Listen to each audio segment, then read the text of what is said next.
아버지 감사합니다. 저희 이렇게 이번 주도 주님 앞에 바쁜 시간 가운데 주님 앞에 나와 계심 감사드립니다. 저희 이 시간 가운데 주님 저희의 마음의 예배를 온전히 받아주시고 우리 주님 앞에 나아갈 수 있는 시간 될 수 있도록 주님 함께해 주세요. 아직 오지 않은 친구들의 발걸음도 재촉하여 주시고 감사드리며 예수님 이름으로 기도드립니다. 아멘. 주신 함께 오늘 이곳에 계신 성령님 함께 찬양하며 나아가시겠습니다.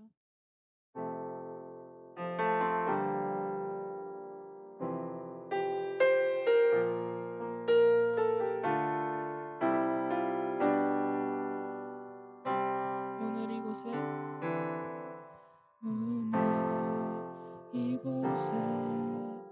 계신 성령님 우리에게 말씀하시고 우리를 가르치소서. 같이 우리 마음 열어주시고 주의 빛으로 밝혀 우리를 인도하소서. 우리 다시 한번 오늘 이곳에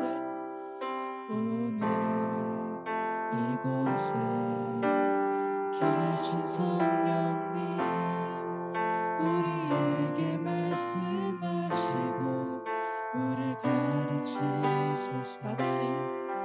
같이 우리 마음 열어주시고 주의 빛으로 밝혀 우리를 인도하소서. 주님보다 앞서지 않고 겸손하게 주님의 말씀 기다리니 주님 손에 물이 드립니다. 사랑으로 인도하소서.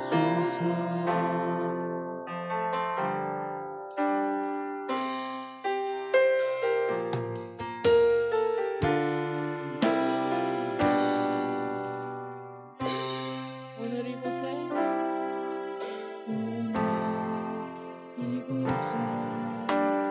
계신 성령님 우리에게 말씀하시고 우리를 가르치소서. 같이 우리 마음 열어주시고 주의 빛으로 밝혀 우리를 인도하소서. 주님보다 앞서지 않고 겸손하게 주님의 말씀 기다리니 주님 손에 우리의 삶을 드립니다. 사랑으로 인도하소서. 다시 한번 주님보다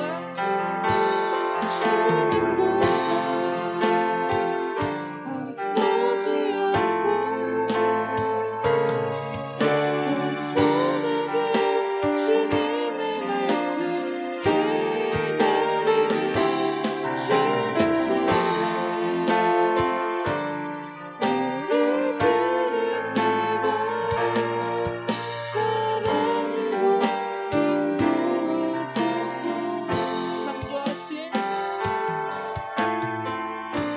창조하신 모습 떠난 우리를 예수님과 함께 해주소서.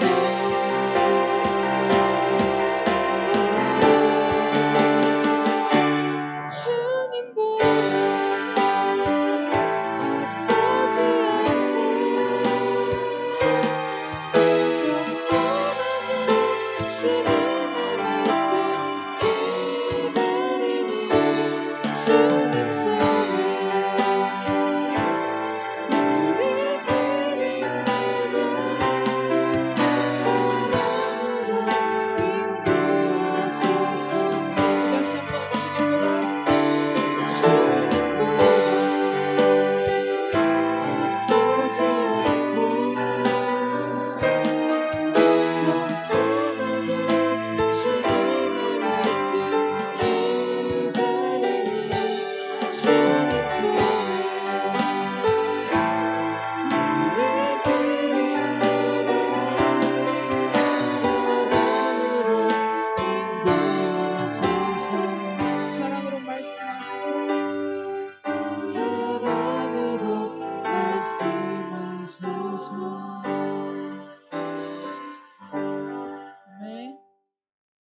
주님께 박수치며 함께 찬양하며 나아갑시다.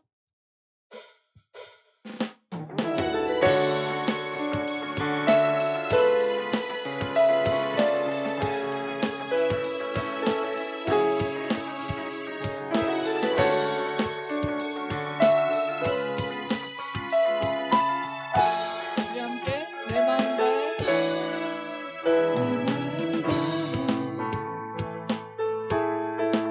주 이름 찬양해 주 사랑 주 사랑 기뻐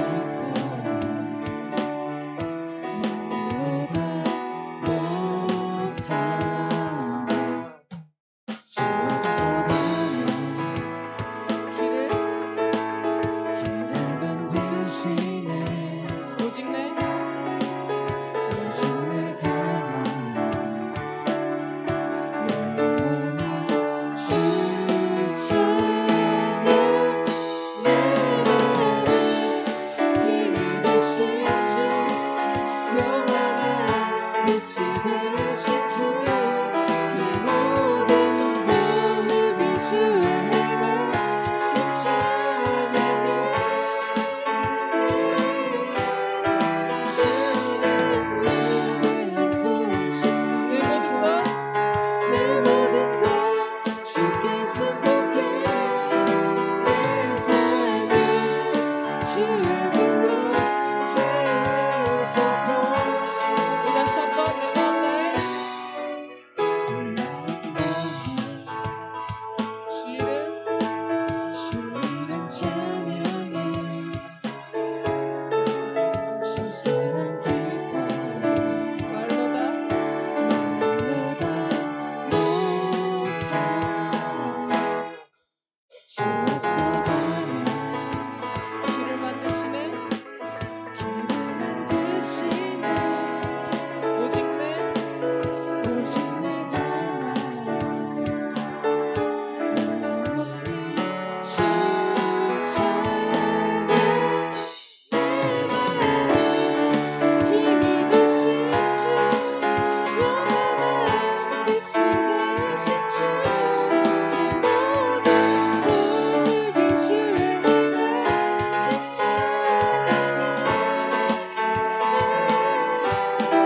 주는 위대한 통치 내 모든 것 내 모든 것 주께 승복해 내 삶을 주의 불로 채우소서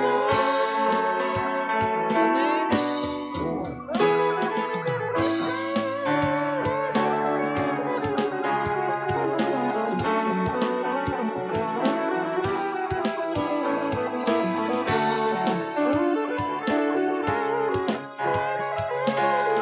다시 한번 내 맘에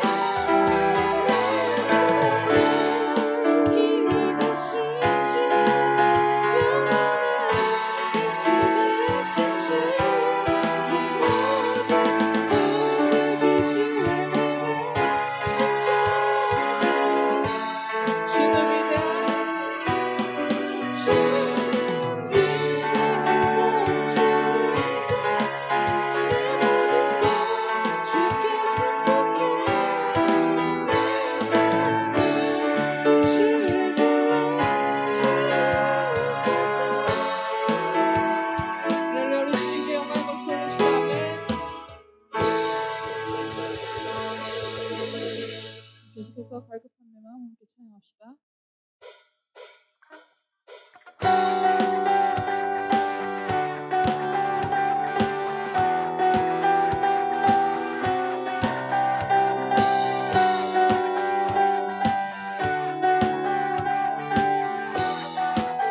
갈급한 내 마음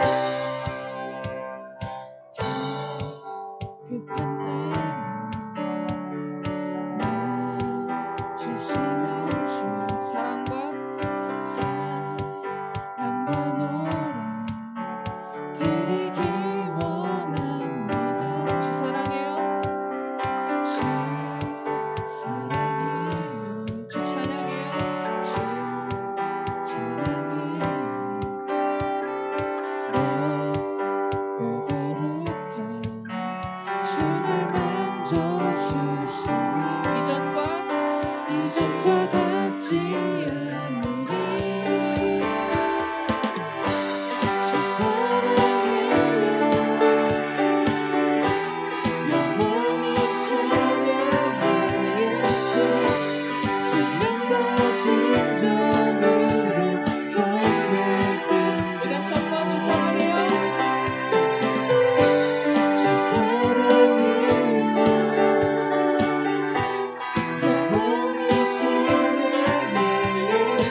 주의 부르심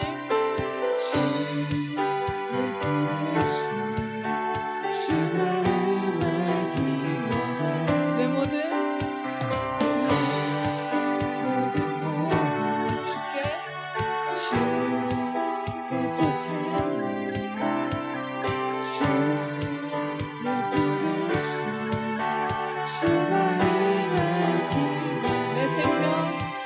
내 생명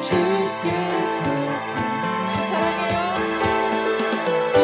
주 사랑해요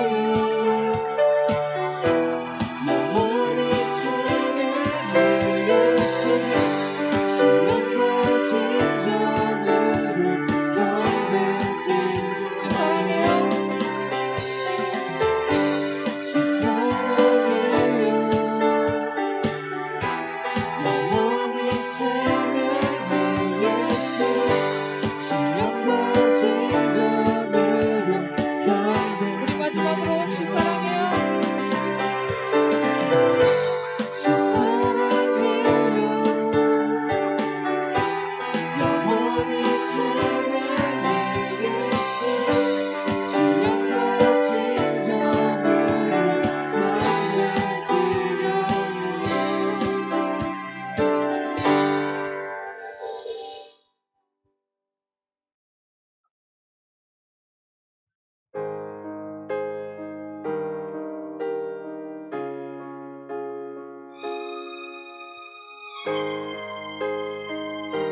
우리 함께 온 땅의 주인님께 찬양하시겠습니다 온 땅의 주인 되신 주님이 내 이름 아시며 상한 맘 돌보네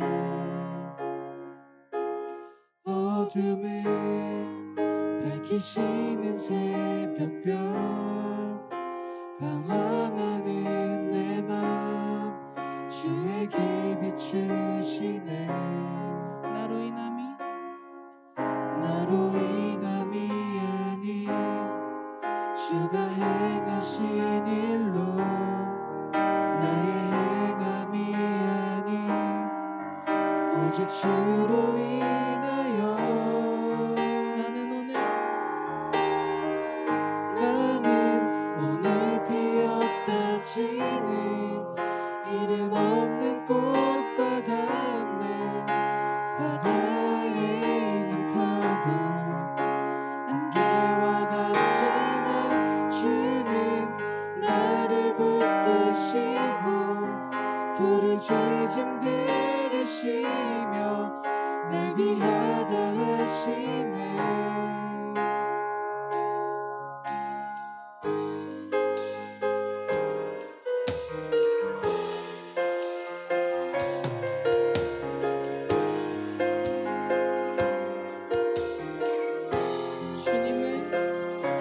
주님은 나의 죄를 보시고 사랑의 눈으로 날 일으키시네 바다를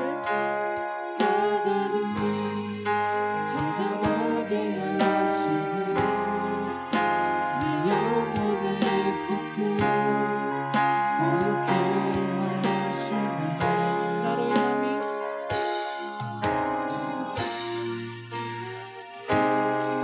주가 행하신 일로 나의 행함이 아니 오직 주로 인하여 나는 오늘 피었다 지는 이름 없는 꽃과 같네 바다에 있는 파도 안개와 같지만 주는 나를 붙드시고 부르짖음 들으시며 내게 나가시네 나 오직 주의 것 나 오직 주의 것 나 오직 주의 것 다시 한번 나 오직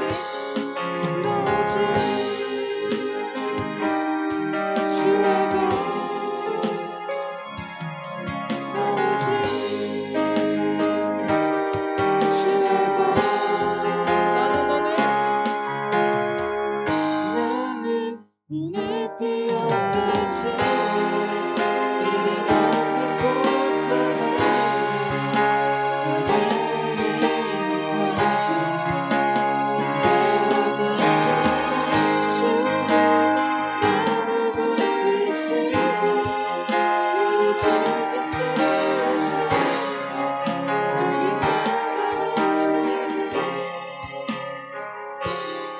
우리 시간 함께 기도하며 나아가실 때 우리의 모든 것 되신 주님이 주님만이 우리 주인 되심을 믿으며 주님이 행하신 모든 일이 우리의 행함이 아닌 오직 주님의 뜻 가운데 행하심을 간절히 소망하며 이 시간 함께 기도하며 나아가셨으면 좋겠습니다.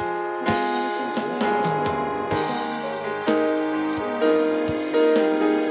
지혜와 수고를 주님 도와주시고 주님 가운데 도와주시옵소서. 주님 도와주시고 우리에게 주의 말씀을 나아가시고 주님 도와주시옵소서.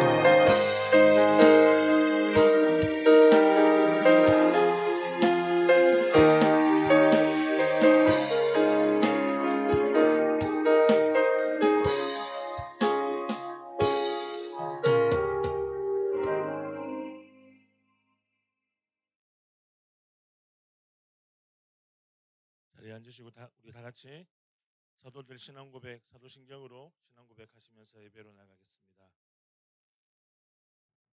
전능하사 천지를 만드신 하나님 아버지를 내가 믿사오며 그 외아들 우리 주 예수 그리스도를 믿사오니 이는 성령으로 잉태하사 동정녀 마리아에게 나시고 본디오 빌라도에게 고난을 받으사 십자가에 못 박혀 죽으시고 장사한 지 사흘 만에 죽은 자 가운데서 다시 살아나시며 하늘에 오르사 전능하신 하나님 우편에 앉아 계시다가 저리로서 산자와 죽은 자를 심판하러 오시리라.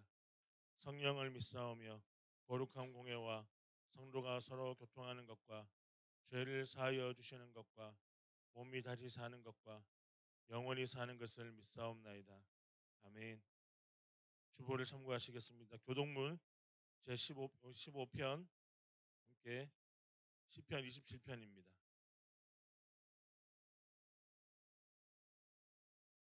여호와는 나의 빛이요 나의 구원이시니 내가 누구를 두려워하리요.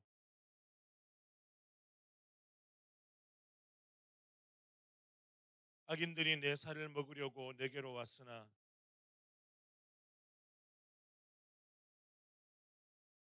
군대가 나를 대적하여 진칠지라도 내 마음이 두렵지 아니하며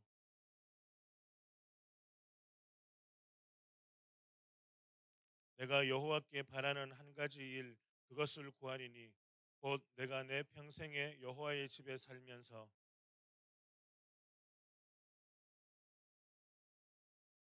여호와께서 환난 날에 나를 그의 초막 속에 비밀히 지키시고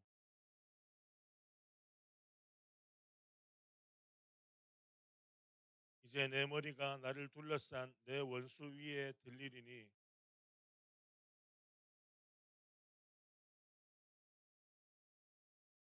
아멘. 하이델베르크 신앙고백 28주차 75문 76문 함께 나누겠습니다. 제가 질문하겠습니다. 십자가에서 단번에 들이신 그리스도의 희생과 그의 모든 복에 당신은 참여하고 있다는 것을 성만찬은 어떻게 상기시키고 확신시켜 줍니까?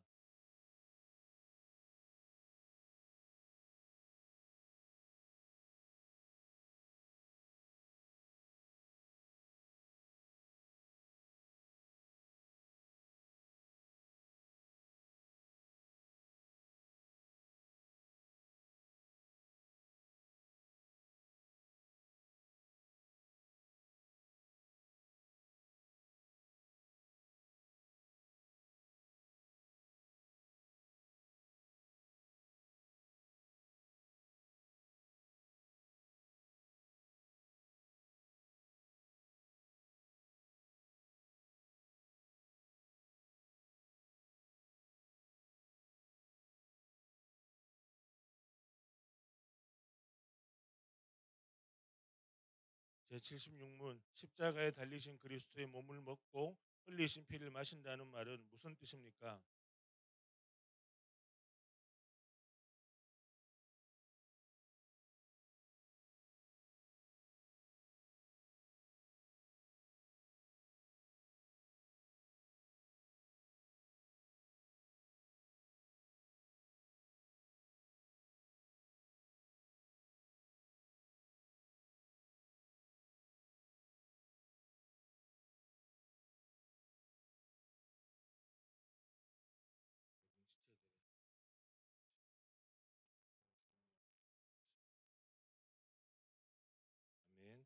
찬송가 90장 찬양하신 이후에 이승빈 형제 나오셔서 예배를 위해서 기도하겠습니다. 찬송가 90장 찬양합니다.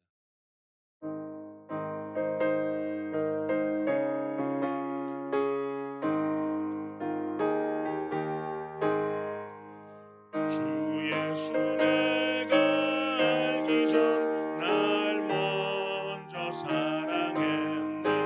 그 크신 사랑 나타나 내 영혼 거듭났네.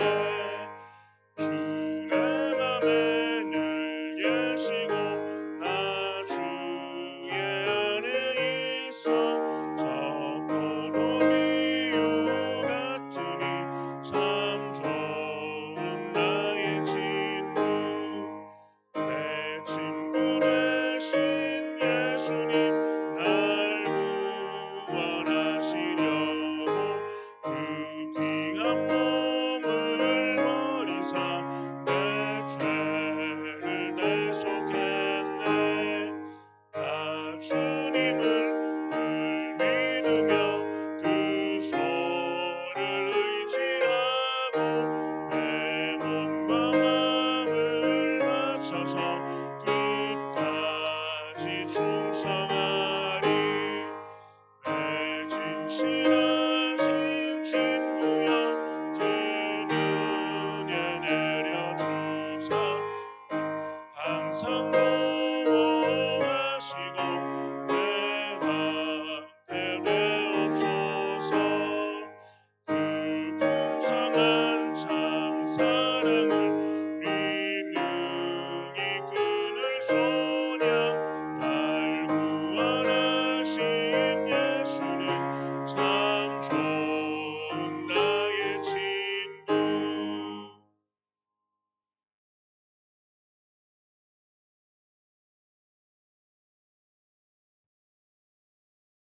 기도하겠습니다. 하나님 아버지 감사합니다. 코로나가 심한 가운데 함께 모여 예배드리고 찬양드릴 수 있게 도와주신 감사합니다. 오늘 드릴 말씀으로 한 주간 살아갈 텐데 우리를 지켜주시고 말씀 전하시는 목사님 지혜 주시고 은혜 주셔서 하나님의 말씀을 잘 선포할 수 있게 도와주세요. 예수님 이름으로 기도드립니다. 아멘.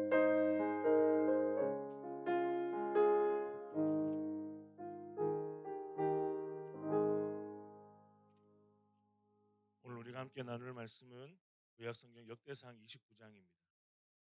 역대상 29장 1절에서 19절까지 말씀입니다.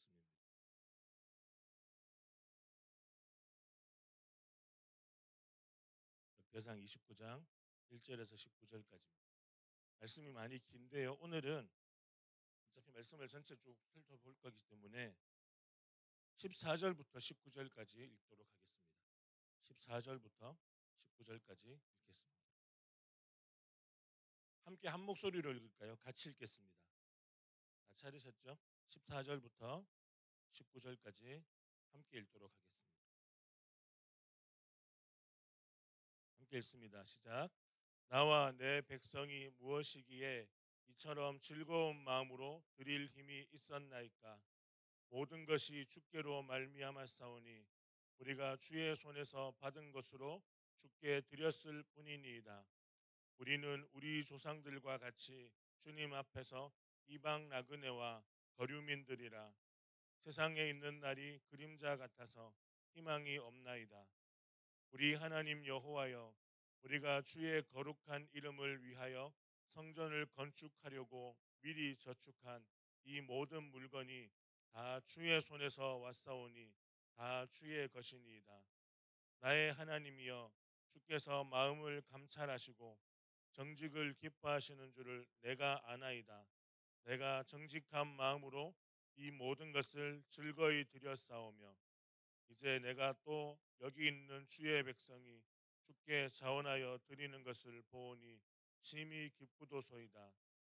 우리 조상들 아브라함과 이삭과 이스라엘의 하나님 여호와여, 주께서 이것을 주의 백성의 심중에 영원히 두어 생각하게 하시고 그 마음을 준비하여 주께로 돌아오게 하시며 또 내 아들 솔로몬에게 정성된 마음을 주사 주의 계명과 권면과 율례를 지켜 이 모든 일을 행하게 하시고 내가 위하여 준비한 것으로 성전을 건축하게 하옵소서 하였더라. 아멘. 오늘 말씀의 제목은 온전한 마음으로 언약을 이루는 다윗이라고 함께 생각해 보고자 합니다. 5월달의 꿈미의 주제는 온전함입니다. 온전함이라는 말은 우리가 정성껏 정성스럽게 모든 것을 완전히 이룬다라는 의미가 있습니다. 온전함이라는 주제가 오늘 본문의 말씀과 참 많이 깊이 연결되어지는 전체적 흐름과 연결되어지는 것을 생각해 볼 수 있습니다. 오늘 본문 29장 역대상 29장 1절에서 19절까지 말씀은 크게 두 단락으로 나눠집니다. 먼저 1절부터 9절은 다윗이 성전을 건축하게 된 것을 그 성전 건축을 마지막으로 준비하고 있음을 얘기합니다. 3절을 같이 읽어볼까요? 3절을 같이 읽습니다. 시작. 성전을 위하여 준비한 이 모든 것 외에도 내 마음이 내 하나님의 성전을 사모함으로 내가 사유한 금, 은으로 내 하나님의 성전을 위하여 드렸노니. 출애굽 당시에 이스라엘 백성들에게 놀랍고 감동적인 일이 하나 있었습니다. 그 일은 무슨 일이냐면 이제 성막을 지으라고 출애굽 19장에서 이제 성막을 재건할 것을 하나님이 말씀하셨는데 성막을 지으려고 하니까 필요한 것이 뭡니까? 물질이 필요하겠죠. 돈이 필요한 겁니다. 그래서 모세가 이스라엘 백성들에게 우리가 성막을 재건하려고 하니 우리가 각자 자원하는 마음으로 기쁘게 하나님께 내어드리자라고 했어요. 그런데 이게 모세가 한번 권면하는 말로 이제 성막을 건축하기 위해서 우리 것을 드리자 했는데 너무 많이 내어놓는 겁니다. 이스라엘 백성들이 하나님의 인도하심 앞에 서서 감격하여서 너무 많은 것을 내어놓으니까 오히려 모세가 어느 날 이제 필요 없다 더 이상 내놓지 말자고 명령할 정도로 이스라엘 백성들이 자원하는 마음으로 성막을 건축하고 재건하는 이제 성막을 짓는 일에 자신의 것을 다 내어놓았습니다. 여러분 성막은 텐트인데요. 텐트 안에 들어가는 모든 기물들은 다윗이 성전을 건축할 때 성전 안에 들어가는 모든 기물들과 비슷하고 거의 흡사한 것들입니다.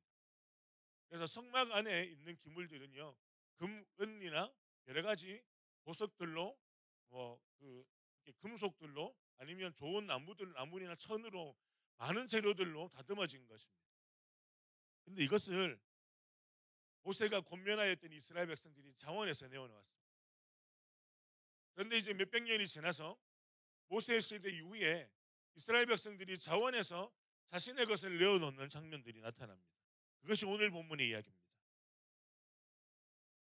백성들이 하나님 앞에 자신의 것을 내어놓습니다. 그런데 이 자신의 것을 내어놓는 다윗과 백성들의 모습을 보고 있는 이 역대기의 기록을 보는 수천 년 뒤의 사람들은 천년 가까이 뒤에 있는 이스라엘 백성들 지금 포로 생활 가운데 나라를 잃고 모든 것을 잃고 있는 이 사람들이 볼 때 이게 어떻게 들려지는 메시지일까요? 지금 포로 생활을 하고 억지로 고향으로 돌아왔는데 이 유대인들에게는 성전을 건축하기 위해서 준비했던 막대한 양의 금은이 없었습니다. 다윗이 준비했던 것만큼 화려한 것이 없었습니다. 포로 생활 70년 하면서 바벨론에서 버려들였던 돈이 전부입니다. 포로로 잡혀갔던 사람들 숫자가 3만 명이 안 되거든요. 나머지는 이스라엘 백성들, 나머지는 예루살렘에 남아있는 사람들입니다. 이 남아있는 사람들은 그들 하루하루는 어떤 삶이었을까요? 더 막막한 생활 가운데 하루하루를 보냈을 겁니다. 느헤미야 1장 3절과 4절을 같이 한번 읽어볼게요. 느헤미야 1장 3절 4절입니다. 앞에 화면에 있습니다. 같이 읽겠습니다. 시작. 그들이 내게 이르되 사로잡힘을 면하고 남아있는 자들이 그 지방 거기에서 큰 환난을 당하고 능욕을 받으며 예루살렘 성은 허물어지고 성문들은 불탔다 하는지라. 내가 이 말을 듣고 앉아서 울고 수일 동안 슬퍼하며 하늘의 하나님 앞에 금식하며 기도하여. 이 느헤미야라는 사람은요, 바벨론 크세르크세스 1세, 성경엔 아닥사스다라고 나오는데 여러분 크세르크세스 1세가 누구냐면 나는 관대하다 했던 영화 300 기억나시나요? 그 아테네 스파르타 300 군사가 맞짱 뜨고 싸웠던 그 이제 나는 관대하다고 말하는 그 사람은 크세르크세스 2세입니다. 그의 아버지 1세가 통치하던 시대에 그 아버지 그 크세르크세스 1세 통치 시대 때 옆에서 술을 맡은 사람, 쉽게 말하면 우리 정부로 말하면 민정수석 같은 사람 정도가 됩니다. 단지 술에 독약을 탔나 안 탔나 정도를 확인하는 것이 아니라 왕의 옆에서 왕에게 정책을 이야기하고 정치를 함께 논하는 아주 중요한 위치에 있는 사람입니다. 근데 이 사람이 어느 날 들은 소식이 자신의 고향, 자기의 아버지의 고향, 할아버지의 고향인 예루살렘이 여전히 무너져 있다는 소식을 듣게 되었습니다. 오늘 역대기 성경을 읽고 있는 사람들의 그 시간대가 느헤미야가 소식을 들었을 그 시간대와 비슷한 때입니다. 지금 이들 역대기 성경을 보면서 성전 건축을 막 얘기하고 있는데 역대기 성경에는 성전 건축을 이야기하고 있는데 자기 모습들은 지금 아무것도 할 수 없는 열악한 상황인 것이죠. 자, 다시 오늘 본문으로 돌아가겠습니다. 오늘 본문에서 3절에서 다윗은 하나님의 성전을 사모함으로 자신의 모든 것을 드렸다고 말합니다.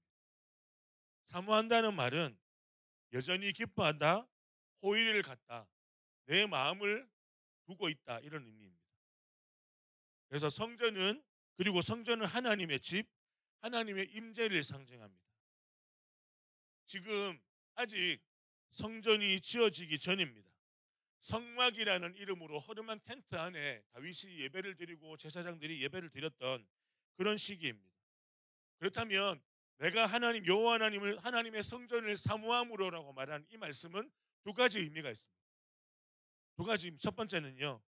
하나님의 임재, 하나님과의 관계를 사모한다는 것을 이야기합니다. 내가 지금 하나님의 성전을 사모한다는 것은 무엇을 말하냐면 지금 나와 함께 하시는 하나님을 사모한다. 두 번째로 문자 그대로 하나님의 집, 하나님의 성전이 세워질 것을 기대한다는 의미입니다. 다윗은 그의 평생에 하나님과 함께함을 사모하는 사람이었습니다. 하나님과 함께함을 사모했습니다. 시편 23편 4절에 이렇게 말씀합니다. 제가 읽겠습니다. 내가 사망의 음침한 골짜기로 다닐지라도 해를 두려워하지 않을 것은 주께서 나와 함께 하심이라. 주의 지팡이와 막대기가 나를 안위하시나이다. 다윗이 이 시편 23편을 기록할 때는 임종 전입니다.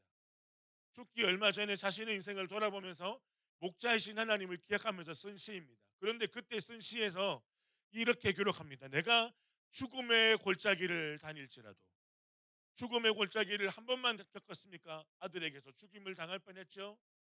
배신하는 사람들이 있었죠. 사울에게서 13년 동안 쫓겨다녔죠. 다윗의 인생은 고난과 고통의 연속이었습니다. 우리가 볼 때. 그런데 본인이 고백할 때 이렇게 고백합니다. 내가 사망의 음침한 죽음의 골짜기를 다닐지라도 내가 두려워하지 않을 것은 어떤 고통을 당해도 그 고통을 두려워하지 않는 이유는 단 하나입니다. 주께서 나와 함께 하십니다. 하나님이 자신과 함께하는 삶을 그는 살았던 것입니다.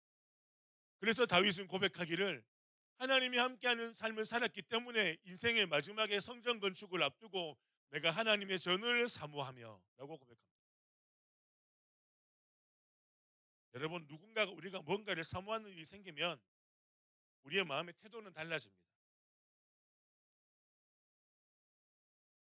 우리 안에 지금 서로 갇혀져 있는 이게 안에 있는 정해져 있는 우리 그 관계 안에서 보기 때문에 시우에 잘생긴 걸 제가 아무리 잘생겼다 그래도 인정하지 않는 몇몇의 못된 무리들이 있는데 자매들 중에 시우의 잘생김을 저는 시우 잘생겼다고 이야기하거든요. 여러분 시우 잘생겼잖아요. 네. 형이 보고 예쁘다고 말하는데 인정하지 않는 못된 형제들이 있어요. 아주 그 형제들이 이상한 것 같아요. 그런데 이제 우리 안에서 아니 우리 밖에서 내가 뭔가를 사모하는 마음이 생긴다. 다른 이야기하면 내가 좋아하는 형제와 자매가 생긴다. 어떻게 돼요? 내 마음속에 그 사람이 자리 잡고 있습니다. 분명 그렇지 않을까요? 내 마음속에 그 사람이 자리 잡고 있잖아요. 그래서 힘들 때도 내 남자친구 생각하면 여자친구 남자친구가 짜증나면 어쩔 수 없는데 친구를 좋아하는 마음이 있으면 힘든 것도 잠시 잊게 되는 그런 그런 일들이 있게 되죠. 내가 무언가를 사모한다면, 내가 원영이를 사모한다면 사모하는 것에 대해서 공부하고 싶고 알아가고 싶습니다. 맞죠? 있잖아. 예. 원영이 궁금하시면 문찬한테 물어보십시오. 내가 누군가를 사모한다면 그것을 내 마음에 두고 있습니다. 다윗은 지금 고백합니다. 선언합니다. 내가 하나님의 성전을 사모함으로, 이 말은 하나님을 내 마음에 두고 산다는 것입니다. 우리가 다윗을 닮아서 온전한 마음으로 하나님과 함께하는 삶을 사모할 때에 우리에게 크고 작은 변화가 일어납니다. 그것은 다윗을 보면 다윗의 모습을 따라 온전하게 하나님께 드리고 있는 이스라엘 백성들이 이야기해주고 있습니다. 6절을 같이 읽을까요? 6절을 함께 읽습니다. 시작.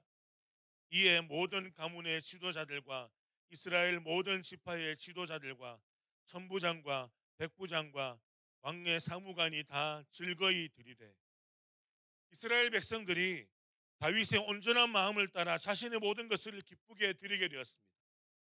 몇몇 사람들만 드리고 헌신한 것이 아니라 이스라엘의 모든 정치인들부터 이스라엘 백성들 전부가 자신의 것을 드리기 시작했습니다. 이것이 하나님 나라 공동체의 원리입니다. 하나님 나라 공동체는 어떤 특별한 한 사람이 주인공이나 영웅이 되어서 멋진 일을 하고 주목을 받는 것이 아닙니다. 하나님 나라 구성원 모두가 각자의 자리에서 자기 은사대로 공동체를 세워가고 섬기는 일을 하는 것입니다. 여러분, 윌리엄 캐리라고 하는 선교사님이 있습니다. 그 사람은, 그 선교사님의 별명은 위대한 선교의 세계를 열은 선구자라고 합니다. 인도에 선교사로 갔습니다. 영국 교회에서 파송받지 못했습니다. 영국 교회에 있는 영국 교회 성공의 교회인데요. 성공에서는 선교 안 해도 된다고 했습니다. 하나님이 하시니 형제야 가만히 있어라 이렇게 했습니다. 그런데 하나님이 부르심을 받고 선교지로 갔습니다. 그런데요, 윌리엄 캐리가 혼자 사역을 한 게 아니고요. 그가 선교지에서 45년을 보낼 동안 단 하루도 한 번도 빼먹지 않고 그를 위해서 기도했던 사람이 있었습니다. 그래서 그의 누나, 태어날 때부터 소아마비여서 침상에서 내려와 본 적이, 누구의 도움이 없이 내려올 수 없는 그의 한 살 많은 누나가 윌리엄 캐리가 선교 사역을 마무리하고 그가 하나님 앞에 부름을 받고 난 다음에 자신의 생을 마감할 정도로 기도하는 사람이었어요. 그 누나의 이름은 알려지지 않습니다. 윌리엄 캐리를 위해서 기도했던 수많은 사람들이 있습니다. 조지 뮬러라고 하는 고아의 아버지 목사님이 있습니다. 그는 윌리엄 캐리를 위해서 하루도 빼먹지 않는 기도를 했습니다. 조지 밀러와 함께 기도했던 사람들이 있습니다. 그의 아들들, 고아들입니다. 그들은 이름도 없는 사람들입니다. 윌리엄 캐리가 위대한 사람일까요? 아닙니다. 하나님의 관점에서는 이름도 알려지지 않는 무명에 함께 기도했던 사람들이 하나님 앞에서는 더 귀한 사람들입니다. 다윗의 이름이 지금 드러나지만 다윗이 하나님 앞에 온전하게 드림으로 자신의 삶을 내어놓음으로 어떻게 됩니까? 이스라엘이 모두가 하나님께 반응하게 되는 겁니다. 여러분, 우리 안에 하나님 앞에 헌신되어지기를 원하는 한 사람이 세워지면 그 사람 때문에 우리 공동체가 하나님 앞에 더 굳건하게 나아가게 되는 은혜를 누리게 될 것입니다. 변화되어진 나의 한 사람을, 내 삶을 통해서 하나님이 나를 더 아름답게 만들어 가실 것입니다. 옆 사람을 한번 보십시오. 옆 사람 한번 보십시오. 우리가 왜 다 똑같이 안 생겼는지 아십니까? 왜 우리가 다 각자 다른 개성을 가지고 있는지 아세요? 하나님 나라에서는 우리 모두가 존귀한 역할을 맡은 자들이기 때문에 그렇습니다. 하나님이 우리 한 사람 한 사람을 귀하게 창조하셨습니다. 하나님이 창민이를 귀하게 창조하셨습니다. 목적 따라 하나님이 이끌어 가실 겁니다. 하나님의 손에 붙들리면. 그러면 하나님의 공동체 안에서 각자 다른 개성과 은사를 가진 사람들이 어떻게 섬겨야 되는가? 고린도전서 12장 27절 28절에 이렇게 이야기합니다. 고린도전서 12장 27절 28절 함께 읽습니다. 함께 읽습니다. 너희는 그리스도의 몸이요 지체의 각 부분이라 하나님의 교회 중에 몇을 세우셨으니 첫째는 사도요, 둘째는 선지자요, 셋째는 교사요, 그 다음은 능력을 행하는 자요, 그 다음은 병 고치는 은사와 서로 돕는 것과 다스리는 것과 각종 방언을 말하는 것이라. 사도 바울이 고린도 교회를 통해서 이야기하고 있는 것은 특별한 영웅을 하나님이 세우신 것이 아니라는 겁니다. 어떤 은사가 귀하고 어떤 은사는 나쁘다는 것이 아닙니다. 하나님 나라에서는 각자에게 주어진 모든 역할과 위임, 역할의 책임이 다 동등하게 귀하다는 것입니다. 이스라엘 백성들이 모두가 합심해서 하나님 앞에 온전한 마음으로 헌신했습니다. 만약에 다윗이 그렇게 드렸는데 이스라엘 백성들이 함께하지 않았다면 다윗의 삶은 온전함으로 내어드렸던 마지막의 모습이 아닐 수도 있는 것입니다.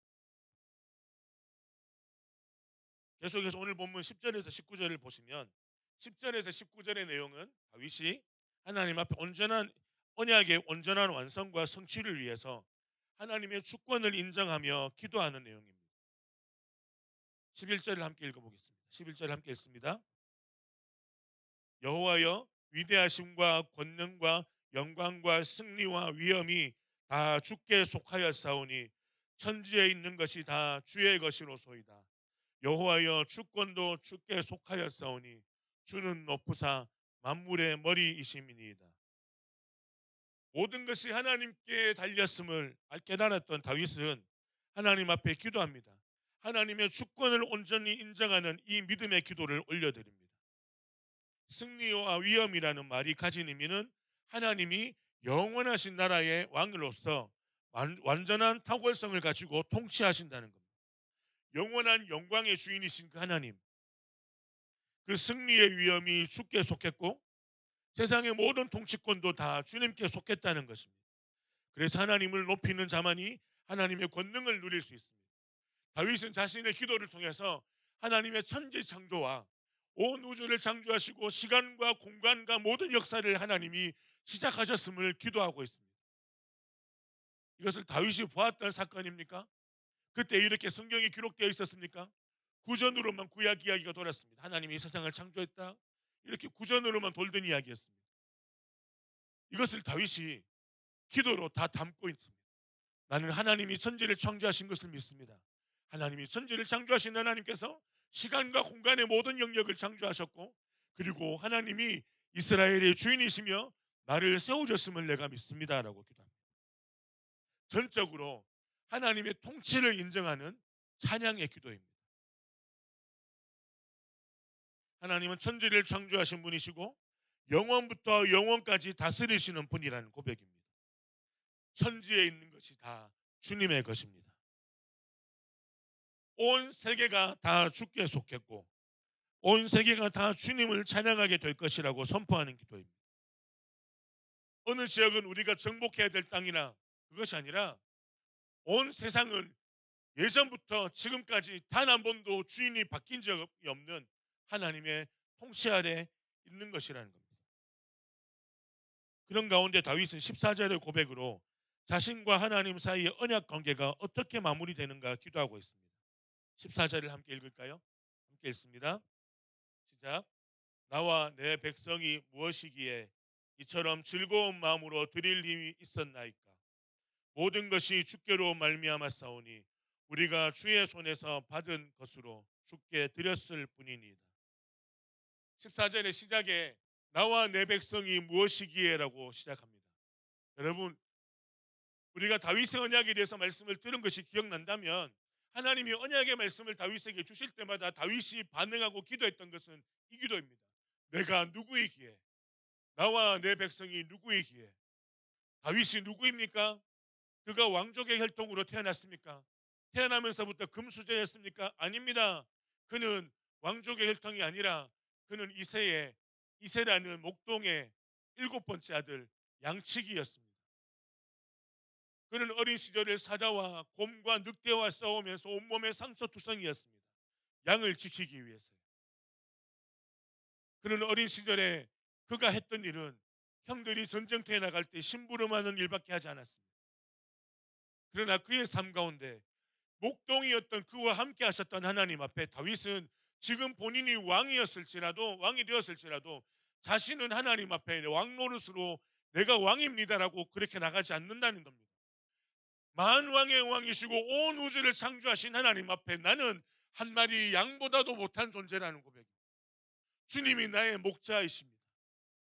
주님이 나를 이끄시고 인도하신 분이십니다. 나와 내 백성이 누구이기에?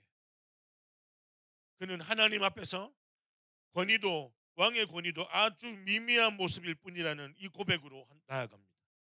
그래서 다윗을 평생 언약의 사람으로 살게 만들어 왔습니다. 다윗은 두 가지 구체적인 예를 들면서 하나님과 약속한 언약을 마무리하고 있습니다. 15절을 함께 읽을까요? 15절을 함께 읽습니다. 시작. 우리는 우리 조상들과 같이 주님 앞에서 이방 나그네와 거류민들이라 세상에 있는 날이 그림자 같아서 희망이 없나이다. 다윗은 시편의 말씀을 인용합니다.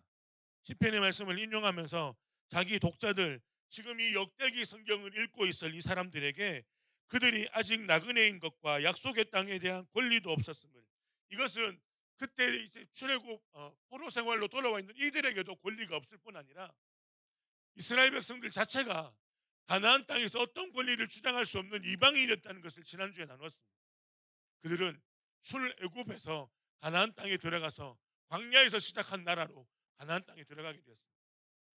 다윗의 이 고백은 우리의 시작도 나그네였고 그림자였다는 겁니다.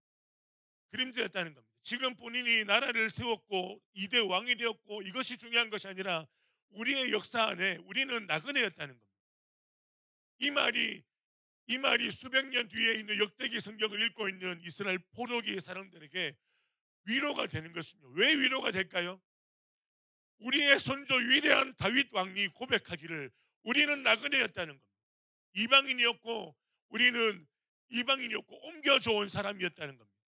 지금 그들의 상황이 그렇지 않습니까? 우리가 옮겨온 사람이라는 겁니다. 그래서 심지어 그림자같이 보잘것없는 생명 자체에 대한 권리도 가지고 있지 않은 우리의 모습을 돌아보자는 겁니다. 시편 39편 12절에 이렇게 말합니다. 제가 읽습니다. 여호와여 나의 기도를 들으시며 나의 부르짖음에 귀를 기울이소서. 내가 눈물 흘릴 때에 잠잠하지 마옵소서. 나는 주와 함께 있는 나그네이며 나의 모든 조상들처럼 떠도나이다. 다윗은 이런 모든 상황들을 단순히 사회적이거나 정치적인 지위의 문제를 가지고 이야기하는 것이 아니라 영적인 상황, 육체적인 상황, 자신의 인생을 돌아보고 수많은 상황 가운데 어려움을 겪고 있었던 자신의 모습을 이야기합니다. 시편 39편의 기록은 다윗이 적들에게 쫓겨다닐 때 썼던 기록입니다. 하나님의 은혜 베푸심을 잊지 않고서 이 시편을 기록했습니다. 두 번째로 다윗은 모든 풍부한 선물들도 자발적으로 드리게 되는 것이 아니라 내가 드리고 싶어서 드립니다가 아니라 내가 드리고 싶어서 드립니다 하면 내가 주체잖아요. 내가 주체가 아니라 모든 것이 다 주님의 것이니까 내가 드립니다. 주께 드립니다. 주도권이 주님께 있다고 고백하고 있습니다. 16절을 읽습니다. 16절을 함께 읽습니다. 시작. 우리 하나님 여호와여 우리가 주의 거룩한 이름을 위하여 성전을 건축하려고 미리 저축한 이 모든 물건이 다 주의 손에서 왔사오니 다 주의 것이니이다. 다 주의 손에서부터 왔으니 이것은 주님의 것이기 때문에 돌려드리는 것이 당연합니다라고 고백하는 겁니다. 다윗과 이스라엘이 하나님을 위하여 자신의 모든 것을 드릴 수 있었던 것은 그것들이 다 주님에게서부터 나왔기 때문입니다. 다윗이 주님 앞에 드렸던 제물도 주님의 것입니다. 다윗이 준비한 성전의 모든 기물도 건축되어질 성전도 다 주님의 것입니다. 그렇기 때문에 성전이 화려하고 웅장한가는 중요하지 않은 문제입니다. 구약 성경 학개서 1장 4절에서 7절이 이렇게 이야기합니다. 조금 길지만 함께 읽어보겠습니다. 함께 읽습니다. 시작. 이 성전이 황폐하였거늘 너희가 이때에 판벽한 집에 거주하는 것이 옳으냐? 그러므로 이제 만군의 여호와가 이같이 말하노라. 너희는 너희의 행위를 살필지니라. 너희가 많이 뿌릴지라도 수확이 적으며 먹을지라도 배 부르지 못하며 마실지라도 흡족하지 못하며 입어도 따뜻하지 못하며 일꾼이 삭슬 받아도 그것을 구멍 뚫어진 전대에 넣음이 되느니라. 만군의 여호와가 말하노니 너희는 자기의 행위를 살필지니라. 지금 이스라엘 이 역대기를 읽고 있는 유다의 이스라엘 백성, 유다 사람들의 상황은 지금 이런 상황입니다. 하나님이 성전 건축을 하기 위해서 포로 생활 가운데 그들을 귀환하게 했습니다. 성전 건축 일을 시작했는데 방해가 너무 많았습니다. 유대인들 안에서도 서로 회의적인 반응이었습니다. 우리가 솔로몬 성전처럼 화려하게 지을 수 있느냐? 못한다라는 부정적인 반응이 너무 많았습니다. 그래서 성전 짓는 일을 미루어 놨습니다. 얼마 동안 미루어 놨을까요? 15년 동안 미루어 놨습니다. 15년 동안 성전 건축하는 일을 미루어 놓게 될 때에 느헤미야를 통해서 말씀하시고 이 학계 선지자를 통해서 지금 이야기하시는 것이 성전 건축, 성전을 건축하는 것이 중요하냐, 너희의 중심이 중요하냐입니다. 솔로몬 성전을 내가 원하는 것이 아니라는 것입니다. 하나님이 학계 선지자를 통해서 유대인들에게 말씀하시는 것은 너희의 행위를 살펴볼지라. 이것을 조금 풀면은요, 다윗과 언약한 나의 말씀을 기억하고 있니?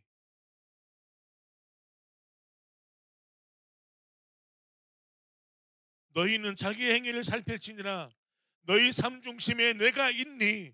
너희와 맺은, 너희 조상과 맺은, 다윗과 맺은 언약이 너희에게 있니? 그것을 잃어버리지 않았니? 너희 중심에 내가 없지 않니? 너희가 나를 사모하지 않지 않니?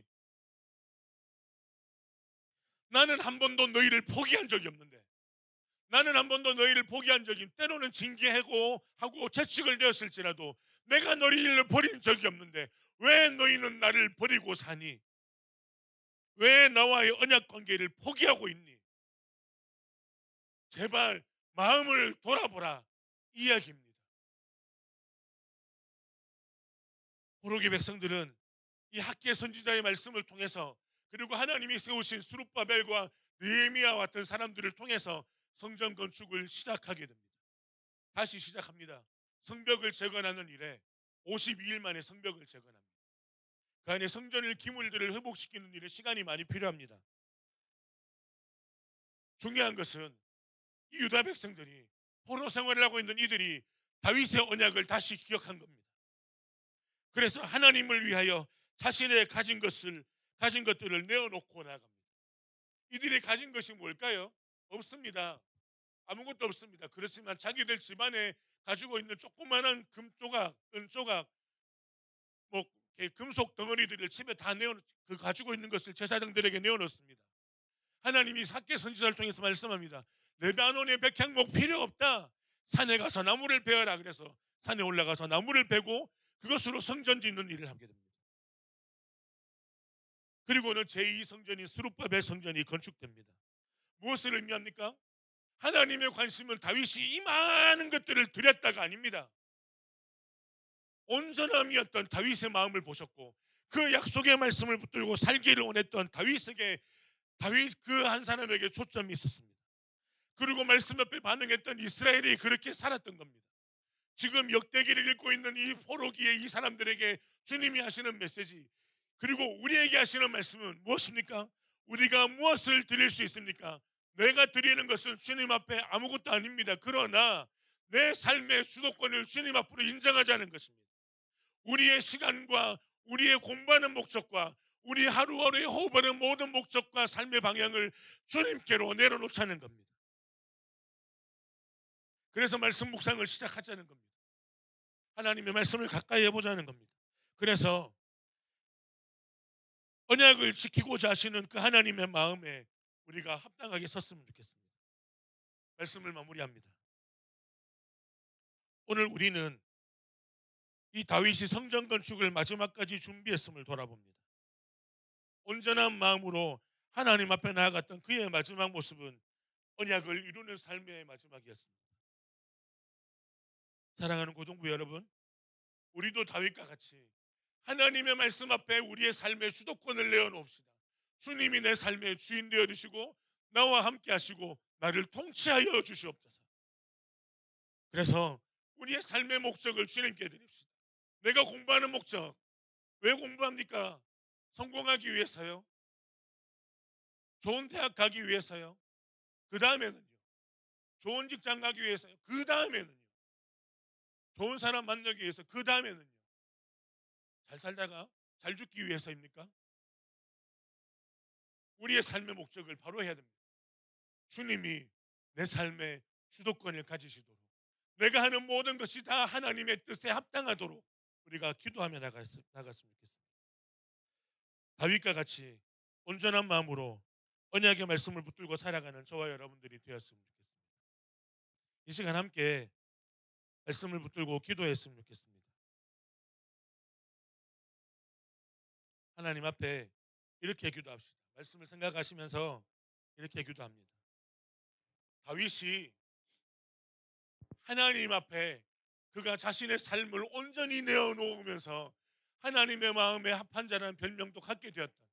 그 삶의 내어놓음이 우리에게도 동일한 목적과 은혜가 되도록 기도합시다.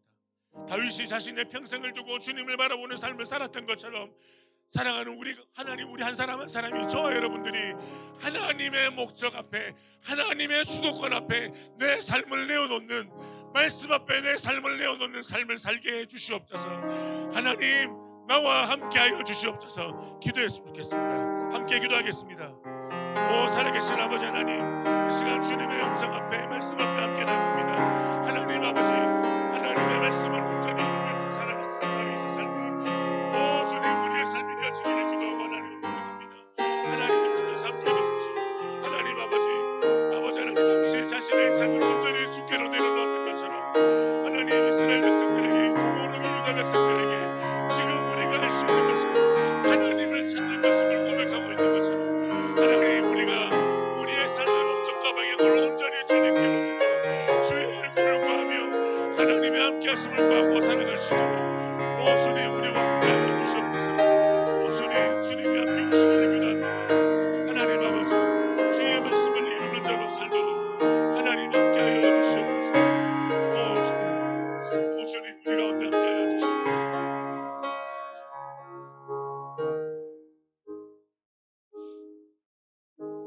살아계신 주님, 다윗이 고백했던 것처럼 우리의 삶의 주인은 오직 하나님이십니다. 고백할 수 있기를 기도합니다. 내 삶의 주도권을 주께로 올려드립니다. 주님이 나와 함께하여 주시옵소서. 내가 말씀을 떠나는 삶이 아니라 하나님의 말씀과 날마다 가까이하며 말씀의 인도함을 받아 사는 삶으로 주님 나를 붙들어 주시옵소서. 나의 가진 것은 다 주님의 것이니 주님의 나라를 위하여 내가 살겠습니다. 주님의 나라와 주님의 의를 위해서 살겠습니다. 고백하며 나가는 우리의 삶을 온전히 주께로 올려드리며 나가기를 결단하는 하나님, 그런 은혜가 우리에게 있기를 기도합니다.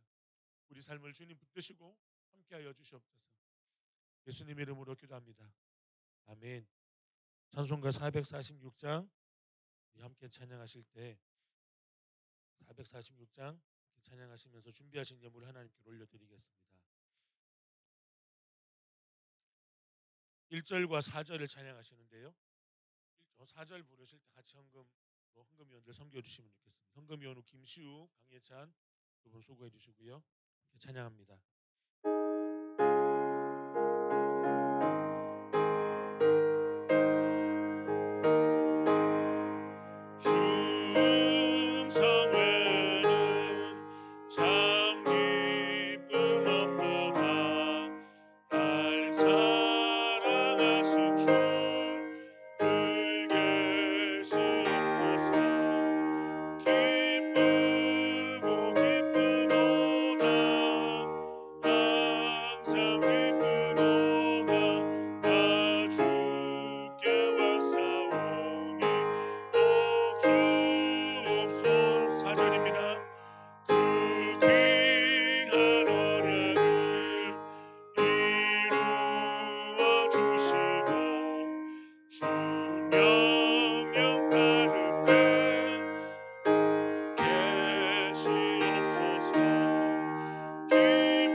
기도하며 주님의 얼굴을 구하고 주기로 나옵니다. 한 주간에 우리에게 참 많은 일들도 있었고 여러 가지 많은 문제들, 많은 어려움들이 있었으나 우리를 지키시고 보호하셨던 하나님 앞에 예배 가운데 나오며 감사의 예물을 올려드립니다. 하나님, 나의 것은 다 주님의 것입니다. 내 삶은 주님의 것입니다. 다윗이 고백하였던 것처럼 그런 고백으로 살아드리는 한 사람 한 사람 되기를 결단합니다. 감사합니다. 예수님 이름으로 기도합니다. 아멘. 지금은 우리를 죄에서 구원하신 예수 그리스도의 이름, 예수 그리스도의 은혜와 우리를 사랑하실 때 끝까지 사랑하시는 하나님의 사랑과 성령님이 함께 하심이 언약을 온전히 이루며 평생을 하나님 앞에 나아갔던 다윗과 같이 그렇게 살기로 결단하는 사랑하는 고동부 한 사람 한 사람 위에 예배한 모든 심령들 위에 이제로부터 영원토록 함께 할지어다. 아멘.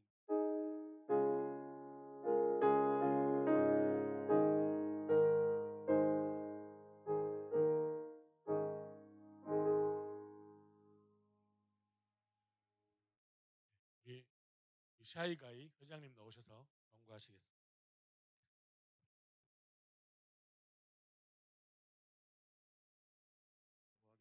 하겠습니다. 고등부 예배가 9시 50분부터 시작됩니다. 예배하는 기쁨을 누립시다. 5월 꿈미 주제는 온전한 마음입니다. 하나님을 더욱 온전히 바라기를 소망합니다. 남부교회 주일학교 바이블 아카데미가 6주로 진행되고 있습니다. 매일 말씀을 가까이 하는 은혜를 누립시다. 중도의 찬양 경영대회가 5월 29일에 있습니다. 지원자들은 전체가 할 수 있는 방향으로 계획 바랍니다. 예배 후 여름 사역 준비를 위한 교사 모임이 있습니다.